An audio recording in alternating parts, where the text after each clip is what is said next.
Alright then, so it is time for a preview of the Manchester Derby, and it is the return fixture. We go to the Etihad and we absolutely dismantle Manchester City. We'll beat them probably something like 20-0. Uh, all the City players will start crying, they'll walk off before half time. Um, and basically, if I quickly get it out, half-time scenes outside the Etihad will look a little bit something like this here, right? You'll have Bruno just sat somewhere on the terraces, just snapping pictures of the fans walking out. Yeah, no, I think we all know that's not going to happen. I think everybody knows that the Sunday is going to be a bit of a nightmare scenario because Manchester City, yeah, at the Etihad, maybe not the most scintillating Manchester City you've ever seen, but still unequivocally dangerous, quite like anything that the Premier League has really ever seen. So yeah, it's we've got our work seriously cut out for us, and I think off the back of our respective midweek results, I think it's quite clear to see who's the favourites going into this game actually are. Um, you changed your milk fuzz? No, I haven't actually. My milk's still here. I've yet to sip. I've yet to sip. I toast the first sip of this pint to you. Big T, of course. Big ups to you, man. Um, are you ready for our funeral on Sunday, though, Big T? Are you ready for the funeral? Have you picked out your best suit? Your best suit, you know? Maybe bow tie or normal tie, maybe a wide tie. What sort of shirt you're going to go with as well? Maybe one that's like a twill shirt, perhaps, or an Oxford one, a bit of thickness to it, or just go straight up normal, traditional, classic poplin.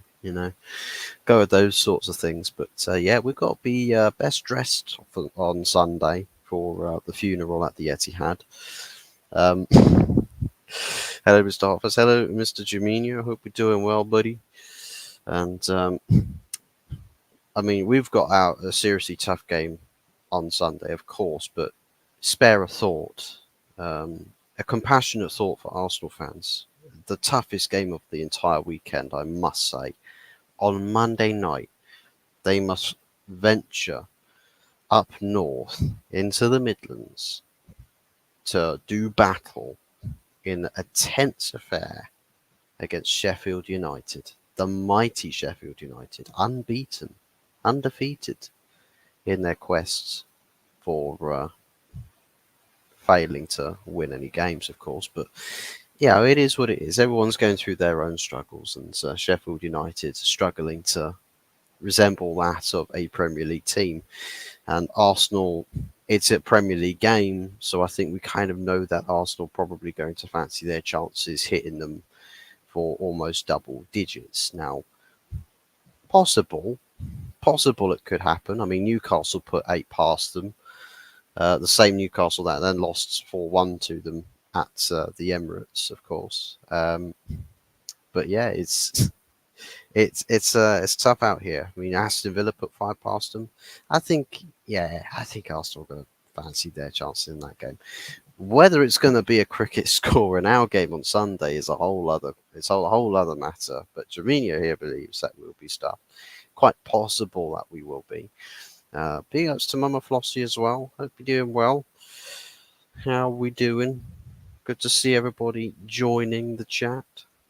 If McShite and Amrabat both start, then you're in for a long evening. If McShite starts, then yes, we will be. But Amrabat, I'm actually impartial to. I think Amrabat he should be all right. He's actually really, he's pretty, I'd say above average on the ball. It's just what happens off it that perhaps you can be a little bit worried about. But once he's on the ball, he's actually relatively good, and so we do need some good ball players against the Manchester City team. Taib, hello to you. How are we doing? Hope you're well. I'm an F1 fan this weekend. Don't blame you. Don't blame you, mate. At least our our team Ineos, actually does race this weekend as well in Bahrain. You see, there's two events, sporting events that Ineos are involved with this weekend. You've got over here in Manchester on Sunday.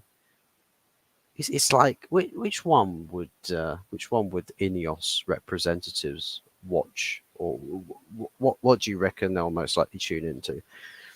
AM AMG Petronas, Mercedes. Are you going to watch Mercedes Ineos team, or are they going to watch um essentially Red Bull versus Mercedes on a football pitch? It's probably going to be a bit like that, to be honest. Mercedes versus Red Bull on a football pitch. Red Bull being Manchester City and us being Mercedes. It's probably quite peak, to be honest. Quite peak. Which United club is getting hammered by the most this weekend? Manchester United, Sheffield United. I'll probably say Sheffield United, to be fair. At least when it's a bigger opposition for Manchester United, we tend to actually turn up a little bit, like to actually care about the game, as opposed to an opponent to which we like to write off before they turn up and slap us in the face. Um, it'll either be 1-0 Sheffield United win or 6-0 Arsenal win. Talk about each end of the extremities. Yeah, to be fair, you probably would. There's probably a reasonable shout. 6-0 being a realistic scoreline on Monday. Not even going to lie, it's going to be a realistic scoreline. And 1-0 Sheffield United. The only thing that I've got to say that I doubt with that is, one, Sheffield United scoring a goal, but two, Arsenal not scoring in the Premier League. It's going to be a tough ordeal to keep that Arsenal team out on Monday night. So I think it's going to be a whole collage of goals happening, especially on Monday night. Big up the Fuzzy. One, it's for the greater good. The greater good. Absolutely. Big up Santi Herbert. Hope you're doing well. Hammerbat isn't good enough to play against City, maybe against Boreham Wood. Wow. It'd be considerably good. I mean, he'd probably be by far the best player on the pitch if you put him against Boreham Wood or Dunfermline. I don't even know. Under 17s, but not against Man City. Probably not so much against Manchester City, considering he's sharing a pitch with guys like Rodri and Bernardo Silva and Kevin De Bruyne. It's going to be a tough day for anybody trying to wrestle with possession in midfield when you're going up against that. And that depends if he even fancies starting that midfield trio. He probably goes with something else. They both have zero chance of us and Mercedes. Can't disagree with that, Big T. I cannot disagree with that. Red Bull are just on another planet, and they're just going to forever be dominant. They're never going to go away. That's it for them. Hopefully, we can turn into the Red Bull in football and just be dominant and never go away. One can dream, right?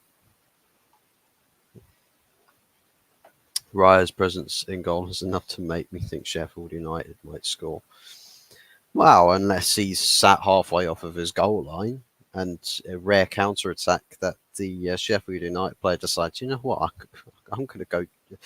What's his face? Berreton Diaz or something? Maybe he fancies a chip from the halfway line.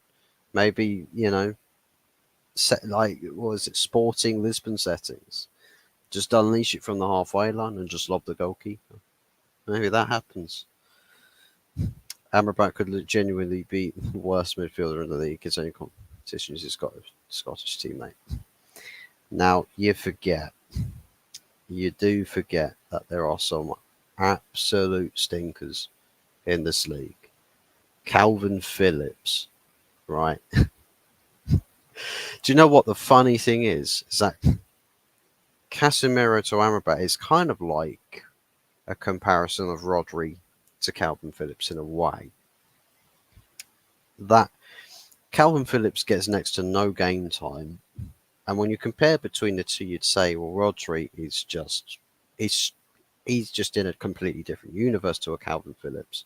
No form of comparison possible in those regards. But there's actually one or two qualities about Calvin Phillips and Amrabat that they've got in terms of similarities. Calvin Phillips has actually got a really good range of passing. Amrabat's also got a really good range of passing. Absolutely useless when it comes to the final third, and probably his off the ball stuff is not that great.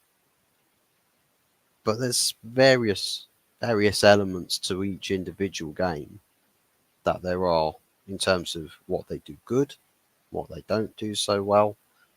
There's very similarities in those regards, but not by any means, anything to write home about. There's a rare occasion where Arsenal or Liverpool fans want us to win. It is because if it could genuinely be a twist in the tail for the title race, and unfortunately, we've got quite big influences at big stages of the season in terms of determining who actually can win that title. For instance, if we beat Manchester City will have to go back to the drawing board and say, well, Christ, what do we, how do we build that momentum back up and go on a winning run? Because it will be, if Arsenal win on Monday, advantage to Arsenal. City essentially would be third in the 3-horse race. Arsenal move into the second spot. Still got Liverpool ahead of them, and of course Liverpool still have to come to Old Trafford in the league. That's going to be an interesting game. So we've also got them. We've got we've got Liverpool twice at Old Trafford. Got once in the FA Cup and then once in the Premier League. So yeah, we've actually got the keys to a lot of elements about this title race that could genuinely play into our hands, which is quite funny. Unfortunately, it's not so funny, considering that it's us deciding which rival we want to essentially win the league. So that's never fun. That's never fun at all. It's horrendous. Phillips is shite, but not bad enough to be compared to them. Well, to be honest, I believe Amrabat and Phillips are similar-ish type players. Although I don't think anybody would be out of their mind to decide, you know what, Phillips, you're going to be a fullback today. I probably wouldn't go as that far. If we beat City and Liverpool, Arsenal will be double happy. Do you know what? If we manage to beat City and Liverpool and Arsenal just go on an unbeaten run in the Premier League, they literally could be the title decider at Old Trafford. And to be honest, I wouldn't enjoy that. I wouldn't enjoy the prospect of having a rival come to your ground with the prospect of winning the title at your ground. Like, that's one thing, that's probably one outcome that I would really hate to see happen. Really, really would hate to see happen. But it's a stark possibility because, again, second to last game of the season at Old Trafford, it could be a very similar setup to what we've got currently right now with the with the top three. And it's not great. It is not great at all. When we're not winning titles, we're deciding. We're taking a break from being the main protagonist of the Premier League story. We're taking a break. We're backseating it here. Yeah, we're just biding our time. It's like we're like that. We're like that side character that you just never expect it, but then eventually at the end of the trilogy, they become the big key influence, and they end up being the main protagonist at the very end of a trilogy of movies, right? That's like Manchester United right now. That's what we've got to be. Be at the end of that trilogy. Be at the forefront of it all. Take center stage. Knock everybody off of their pedestal, right? Knock them off their effing perches, as one great Sir Alex Ferguson once said. So yeah, that's the long term vision for Manchester United. Get back to greatness, esteemed greatness, and bask in the glory of winning elite trophies again, and dominate the division after that. Like, do you know what the funny thing is? Is that I'll be absolutely fine with making the Premier League a Farmers League again. I'll be fine with it because you know what? At least it's like you don't have to sit there and say, well, it's boring watching Manchester City win everything because this time around it's our club doing it. We're not doing it all the same way that Manchester City did it, but at the same time, it's just try and make it sustainable so that we can sit here and just be like, oh no, fantastic, we won the league this year. Next year, let's go do it again, and then you actually know you can trust and back that team to go and do it again.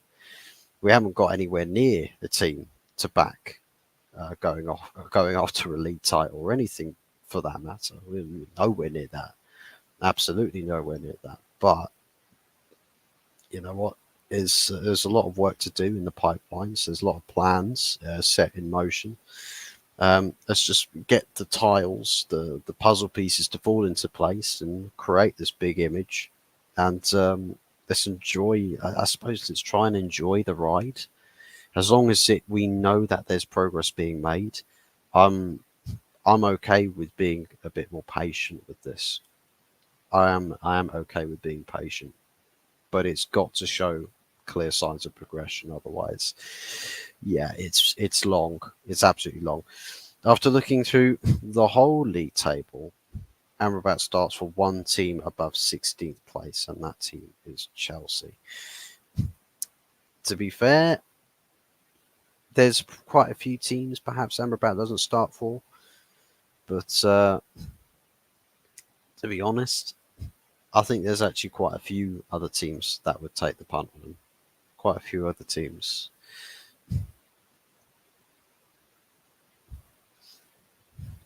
Maybe, you know what, shock horror, maybe Liverpool for the sake of depth. Because at the moment they've only really got Endo, but even he's in an injury crisis. So I think Liverpool would take him. Shock horror to Firmino's shock horror, of course.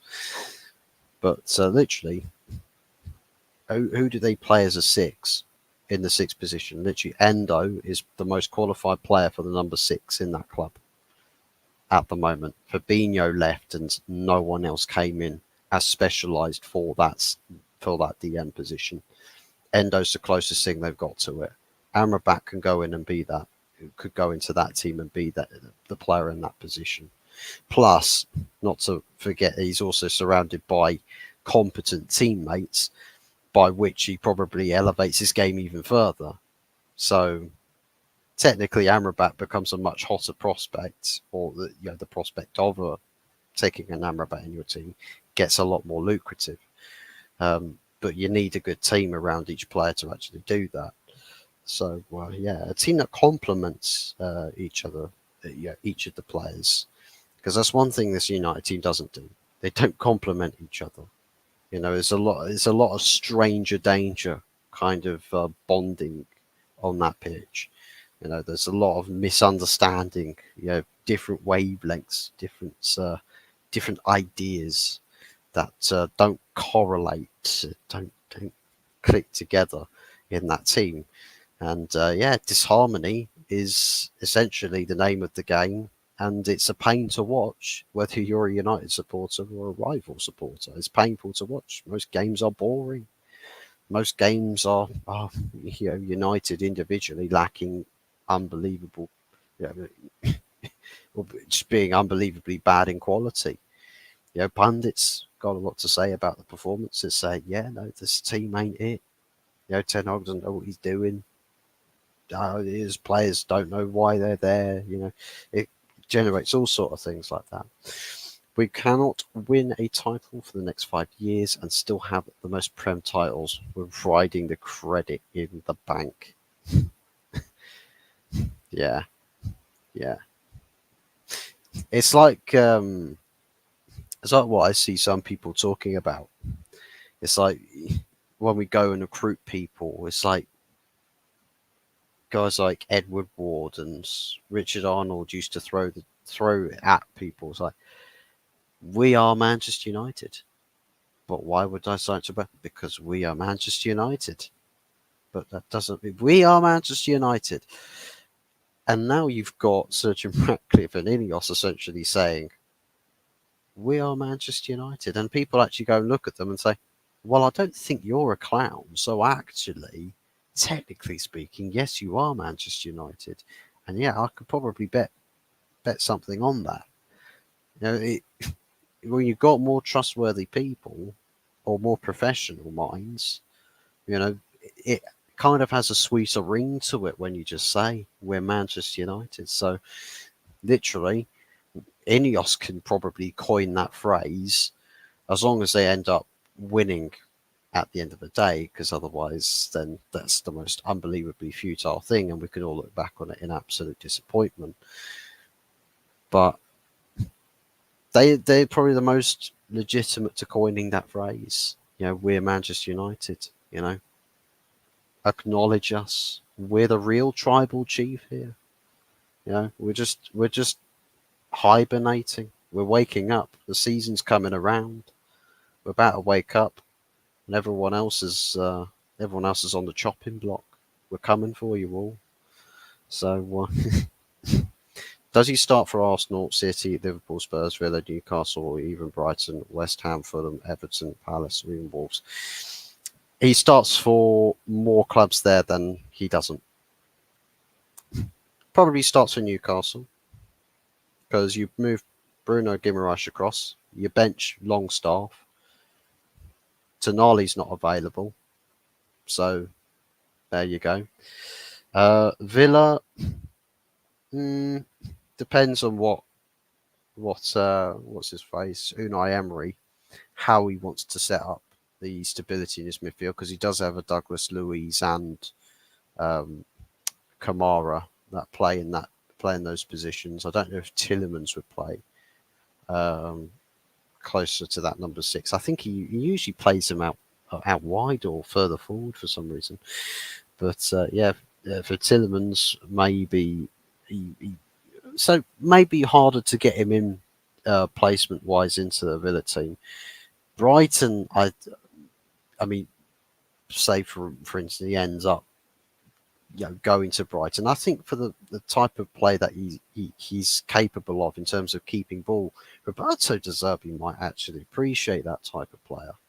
Someone who's got a lot of range in their passing, who can play good possession stuff, and he knows how to keep it simple. So yeah, De Zerbi would be more than happy with that type of player. West Ham, you'd have to ask Early Doors first and foremost if he would take a Sofiane Amrabat. But at the same time, they've now got they've already got Thomas Soucek.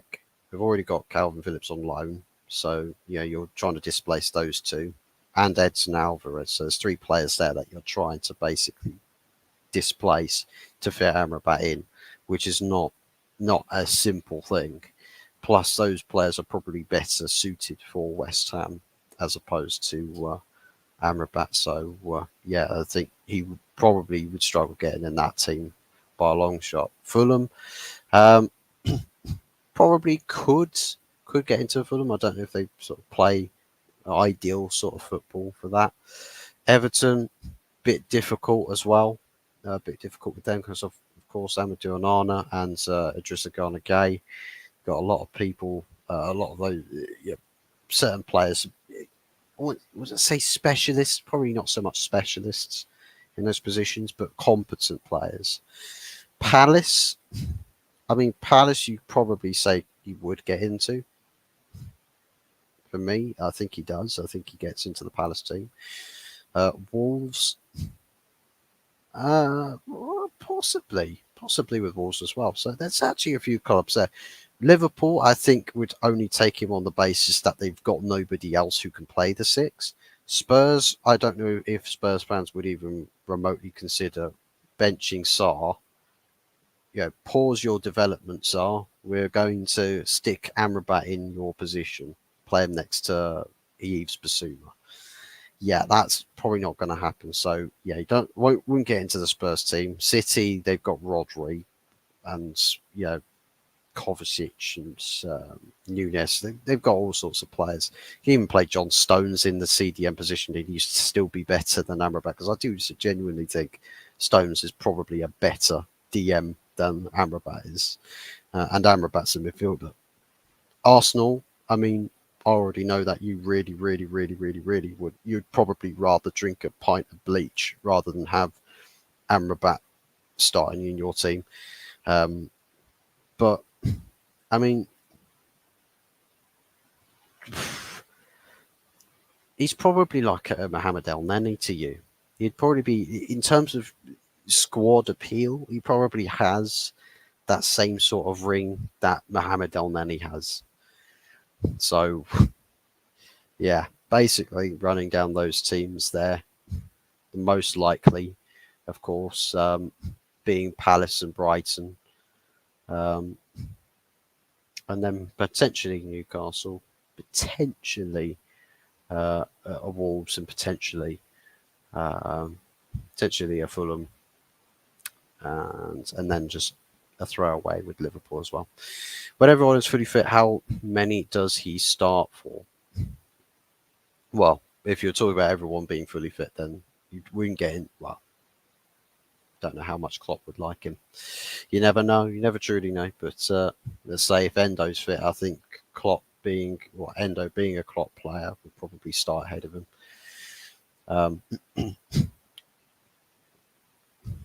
I mean, Newcastle, if got Tonali, probably doesn't play then. Brighton, I don't know as far as quality in that area of the pitch goes. I think Pascal Gross plays out of position. De Zerbi likes to play him like a bit more mobile. He likes to stick him in other areas of the pitch. Don't know why, but I think Dahoud as well plays for Brighton. But I think Amrabat would still get into that team. Uh, we've got bigger problems than Amrabat. We do. Much, much bigger problems. Talking about how to get that strike force working. There's no Haaland. No Haaland available. Marcus Rashford, with the week that he's come, like the week that he's had, and the statements that he's come out with, there's a lot of people that are that have had the heartstrings tugged upon. And the thing is right, as a personality, as a human being, Marcus Rashford could be a really nice person, but we're not here to say that someone deserves to start on a football pitch because they're a nice guy off of the pitch. We're here to say, well, based off of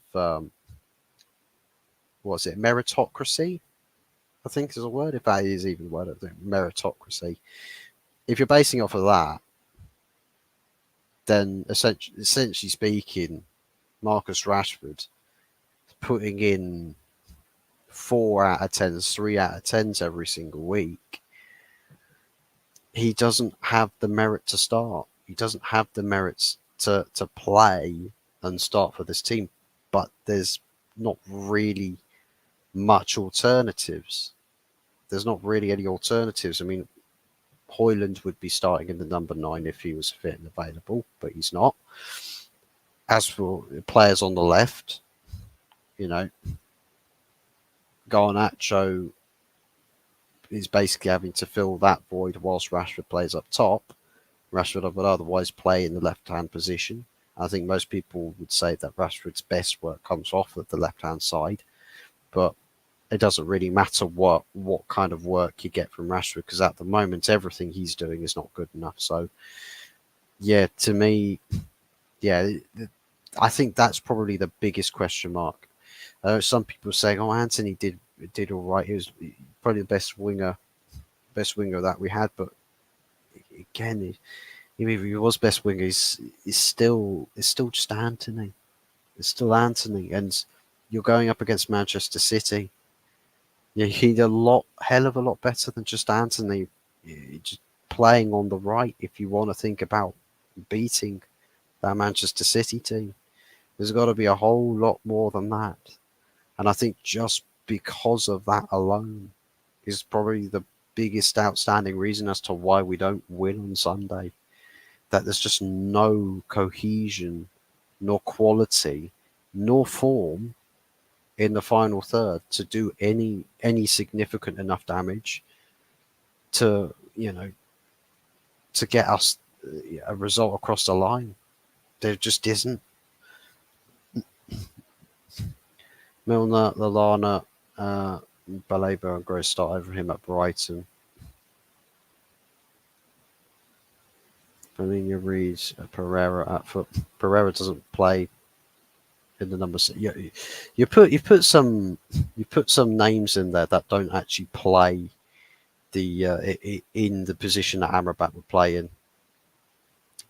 Basically, at Fulham, Paulinho and Reed, I'd take Reed out of that team, put Amrabat in there.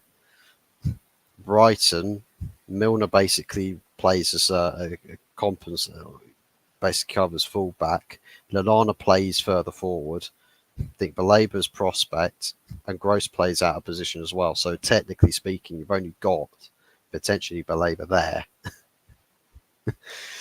So it's a more simple route for Amrabat to get into that team, but subjective, I would say, subjective as to Decore, Hughes, Lerma at Palace,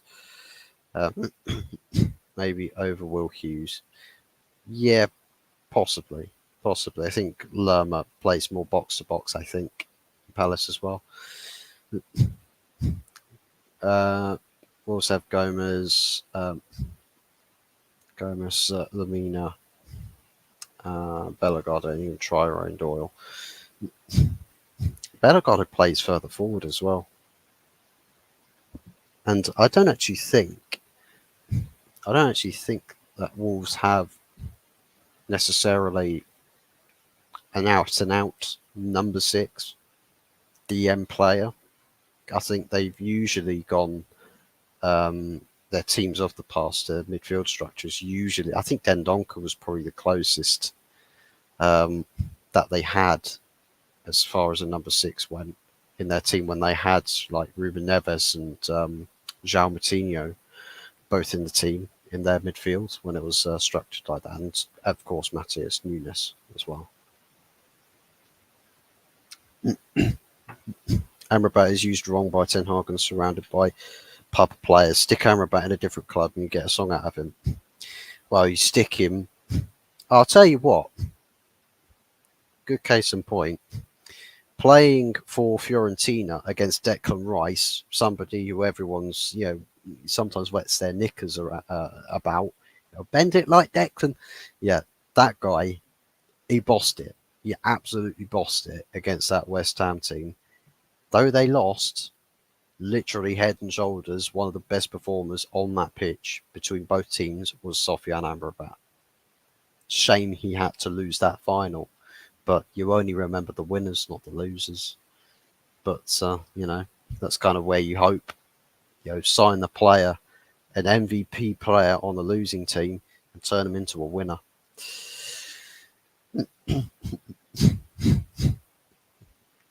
Or even Bournemouth. Jesus Christ, he gets into Bournemouth. I think Dahoud left Brighton on loan in January. Did he? Let's have a look. Let's have a little look. Where is Brighton? There it is. There it is.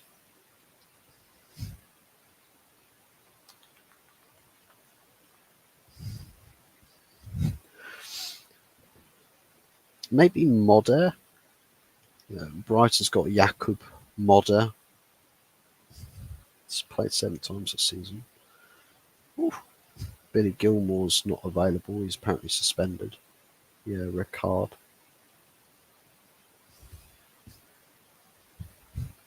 Billy Gilmore plays slightly further back in a Brighton midfield, but yeah, Dahoud. Yeah, no, I think he has. It doesn't come up on the squad sheet there, so he joined them on a free as well. So it's a bit of a strange one.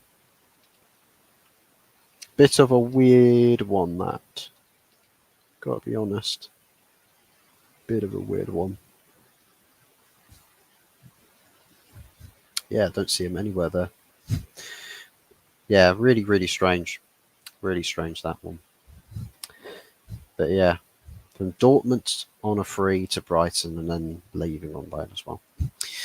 BT says, I don't question Rashford's commitment, I question his ability. There's some people that do, and I think, do you know what? The type of personality that Rashford's had built around him is essentially equating to a player of Neymar's quality, but they're not even on the same stratosphere. They're completely different levels, and yeah, to be honest, that's a big big problem there. And I don't know.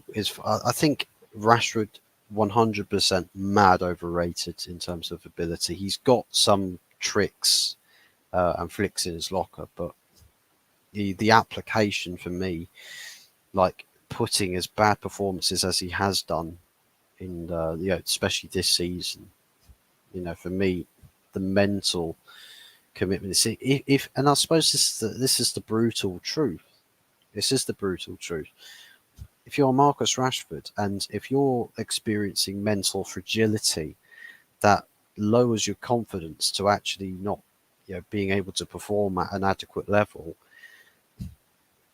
the the cynic in me says, well, you're a Manchester United player. You either have it or you don't. And if you're and for a club of Manchester United size, we don't have the time nor the patience to wait around for you to find your feet and confidence and say, well, that's fine, we'll just keep playing you. If you're not getting better and actually growing into being a Manchester United player, then this club isn't for you. You can be an academy prospect. You can have had some high moments in the game for the club. But ultimately, if you're not cut out for it, then you're you're just not it. And if you're not it, then out the club you go. Manchester United, there's no one person bigger than the club, and we can't stick Rashford on the pedestal and worship him until he gets great again. And even with having the arm around the shoulder management style, I mean, Ten Hag's had all sorts of patience with him, absolute huge amounts of patience with him, and he's not returned. He's not returned that support. He's not returned that investment. So for me, it's only heading one way, and that's out the door. That's into the transfer market. Of course, there will be Man United fans that think different, that feel differently about the situation, and feel a bit sentimental about it. But I'm thinking about a bigger picture here. And if you're not fit for a purpose in terms of going after league titles and Champions Leagues and winning the greatest honours, the grandest honours in football, then you're surplus to requirements for the club. We've got to be better. We've got to do better. And that's where the buck stops. And it's one of those things that's it's not really a negotiable. That's just where it all stops. So, and with as far as the confidence side of things go, if he gets a transfer move to another club, he gets the ambition kicking in to want to do well. So, you'll get maybe a purple patch from Rashford because he goes to a new club, new challenge, new scenery, but new desire, new ambition with new teammates as well to want to do well. Of course, it kind of goes against the grain as to what Rashford wanted as far as wanting to be a boyhood club hero. He might have wanted that, but sometimes it doesn't work out to be the fairy tale ending that you hope it would be. And Manchester United, we've got to move on from trying to be that fairy tale storyline. We've got to be brutal. We've got to be trying everything that we can to be better than everybody else. And are we better than everybody else with Rashford in the team? No. So there's another point that we've got to solve. Until we are better than everybody else, you keep improving. And hell, even when you are better than everybody else, keep improving. Stay 2 steps ahead of the game. That's how Pep does it at Manchester City. The only good thing about Anthony is his aggression, and he uses that in the wrong places. Well, he's got good work rate.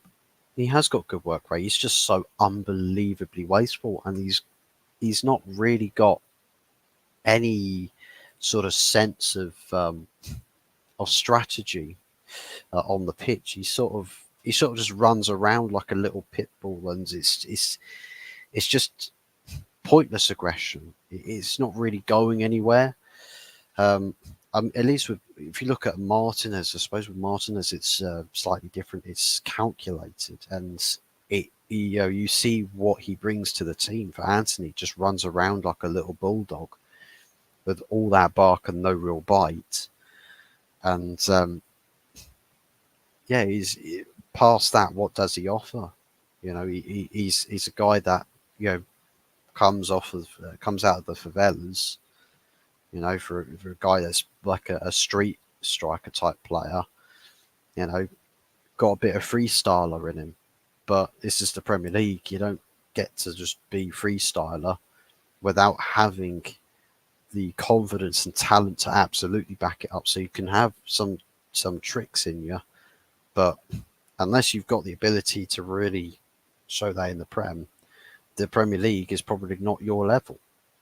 You can get away with it in the Eredivisie, but you're not going to get away with it in the Prem. So what else have you got, Anthony? What else have you got on your game?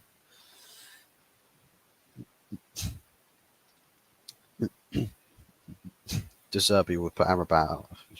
I could probably agree with that comment as well, Jimmy. I think De Zerbi would put all sorts of players out of position. You'd probably sign just for you, Jimmy. You'd probably sign David De Gea and play him as striker. Anthony is a right back, I'm convinced. Do you know what, BT? He might be like what's it? A Danny Alves type player.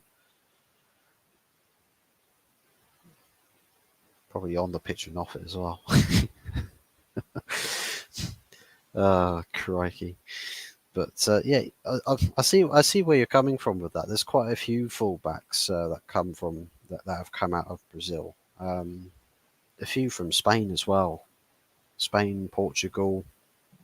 Fullbacks that have elements of abilities when they go forwards, but they've got the work rate and the nature to fulfill more defensive duties. And it might be something that you give him a pre-season as playing as a right back and see what actually happens, or give him some closed door friendlies where he plays at right back and actually seeing what level does he bring to the team in that capacity. Because if he's actually surprisingly really good, then maybe we found his new best position. But if he's not so good, then I think we can all sort of go back to the drawing board and say, well, we tried, but he's just not cut out for this team, or he's not cut out for this league. So he might be an idea, absolutely. Rashford is non-existent. Big ups to Long-Haired Yeti.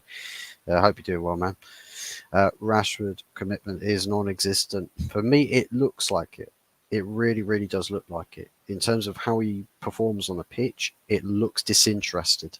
It looks uninspired. It looks lethargic.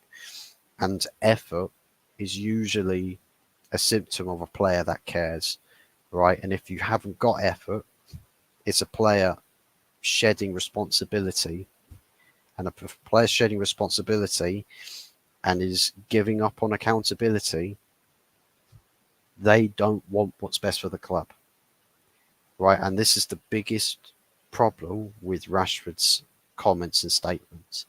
So a lot of people say, well, you know, when people question his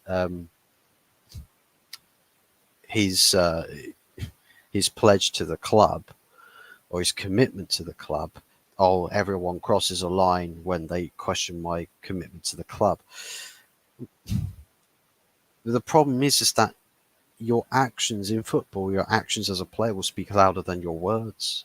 It will speak louder than your words. And the biggest problem you've got, Marcus, is that your actions tell a story about a player that's disinterested and cannot wait to get out of a club.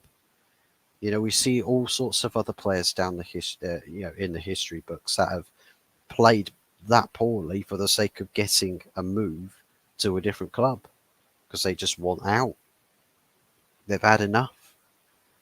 And that's the same kind of figure that Rashford cuts.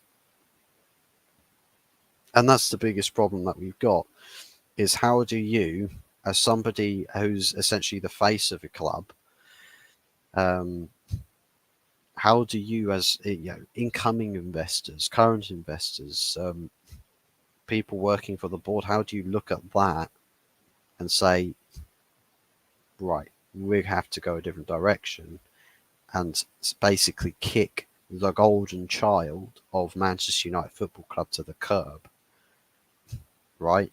You have to kick the golden child out to the curb as failed parents and take your losses.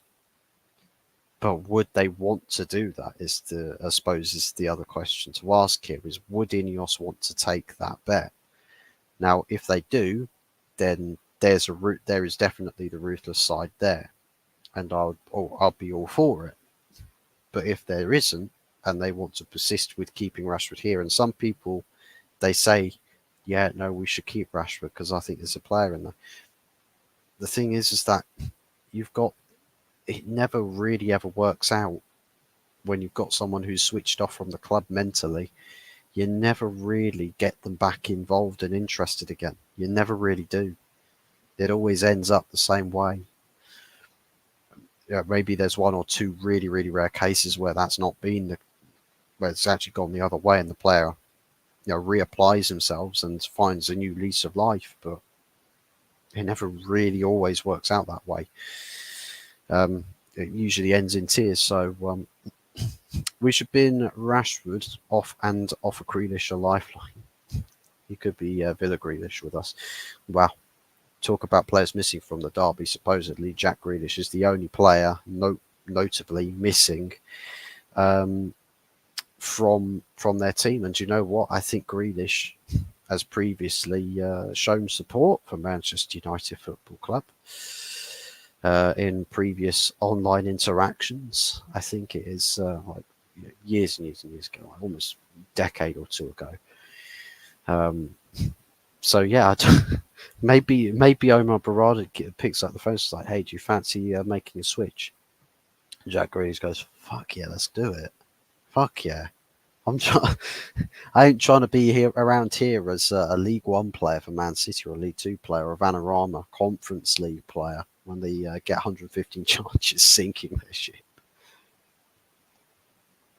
Man, I want out. I want the better side of Manchester. But yeah. So, but as far as bidding Rashford goes, for me, I think that's probably the most sensible, with all things considered, by a wider image, a wider spectrum, or a wider perspective, as we say. It's more benefits with cashing in on Rashford than keeping him around to hope that something clicks and everything works out. Because I mean, we're not Disney FC here. We're Manchester United Football Club living in the real world. You know, we can't just wave a magic wand. Like we can't just find Marcus Rashford's glass slipper and slip it on his foot, and then magically turns into a player that some people were calling to win a Ballon d'Or off the back of his form last year. So, yeah, for me, Yeah, not great.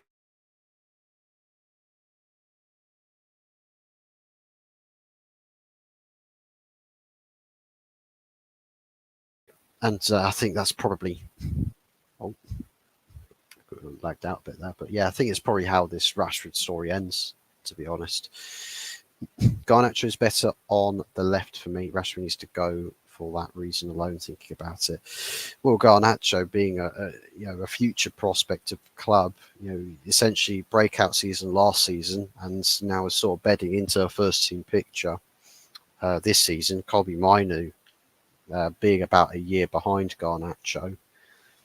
There's players coming through. We've got players coming through. So Garnacho is, for me, yeah, I think Garnacho is probably going to be the next player to really sort of step into that more mainstay picture. But then again, if a player with better quality comes up in the transfer market that we can sign for a reasonable price, you might find that Garnacho has to welcome in competition. And that's a realistic prospect, I think, if you're a club trying to be the best. You don't just have one player for that position, for starting position, and that's it. Everyone else is bench option. You're adding the strength and depth. So the competition is going to come. Rashford, I don't think should be Garnacho's competition here because I don't think they necessarily push each other. There's probably going to be someone that comes in 2, 3 seasons time that is going to push Garnacho. That's going to try. It's going to try and take that starting 11 position off of him. So yeah, Garnacho, he's got to have his work cut out for him. So Garnacho wants to go to Real Madrid in a few years. He ain't with us long term. Possibly, possibly. If Real Madrid are serious enough about it, then I'm sure he probably would keep his ears open for that phone call from Madrid. And hopefully this time the fax machine's working, so that if it happens, he actually goes when the deal is before the deal is actually done. So yeah, as far as the team goes, starting 11s. I mean, it's not really much else that we can say that's different from the team that played Nottingham Forest. And I think because the team won, I think Eric will probably look to keep things the same, more or less the same. So we've probably got Onana in goal, Amrabat left back. I think Harry Maguire didn't play. It's Lindelof and Varane, Delo at right back. Probably have the Casemiro minded midfield. Actually, it was Scott McTominay that played with Casemiro. I think Mainu probably comes back into the team with Casemiro alongside him. You'll have Bruno ahead of him because he's captain. He's not going to get dropped, even though I think he's probably about time that he should be dropped. And as far as Eriksen's on dead legs, on finished legs, he's probably maybe he'd be better with linking up play in the final third, and a bit more discipline behind the shot as well. So yeah, I mean, you'll have Varane and Casemiro as potential captain materials for the day. So yeah, I mean, Bruno Fernandes is probably going to start, but explore some options. Who else have we got? Not really huge much. It's not really a huge amount else. I would have said Mason Mount, but he's still not fit. He's practically been injured the second he got here. On the left, I think we all know Garnacho, of course, Anthony playing on the right as well. And then Rashford's going to end up starting up top again. So yeah, not the team that's going to beat Manchester City, in my humble opinion. I don't think that team's anywhere near good enough to beat Manchester City. So as far as the score goes, I think probably going to be another 2-3-0 to Manchester City. And you're trying to keep Haaland, who's scoring 5 goals, and De Bruyne assisting 4. You're trying to keep that out. It's not going to be a pretty afternoon for Manchester United. It's long. It's really, really long. I wonder how many regrets Pogba has sat there with now. Yeah, that's a tragic end to your career.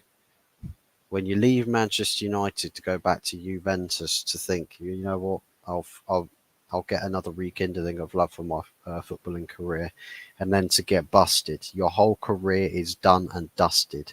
4 years, you're out of the game, not just with the injuries, but then you get the doping testings, and then you're done for that. Mate, a player that's had the world of potential at his feet and has absolutely shot himself in the foot. Big time. Absolutely tragic. It's going to be another one of those serial what if stories. Paul Pogba, the player, the super midfielder that could have been. Unbelievable stuff. Is Hannibal back from his loan? I don't think he is. I know he's out of favour at Sevilla because he doesn't get the club. Um, but I don't think he has necessarily. I don't think he's necessarily been sent back. So yeah, I don't think he's been sent back. So yeah, I think he's still out there, but just out of favour, and out of selection. We needed AWB on Haaland, play him centre back for this one game. Imagine that. Spider-Man, literally. Spider-Man with spider sense, thwarting everything that Erling Haaland has to offer. Literally. Super Wan-Bissaka. Everything Haaland's got, Wan-Bissaka's got it in abundance. He's got the antidote for everything that Erling Haaland has. But yeah, guys, do be sure to leave your thoughts and your feelings about this game in the comment section down below if you're watching on playback. A big shout out to everybody that's joined in the chat and has smashed the likes to show their support. Big ups to everybody for tuning in. It's been fantastic to see all of the channel regulars tuning in. It's been a blast, up to 162 subs, so on the road, well and truly to 170. So let's keep it going. Let's keep it rolling. And it's going to be a very, I'd say, dreaded Saturday.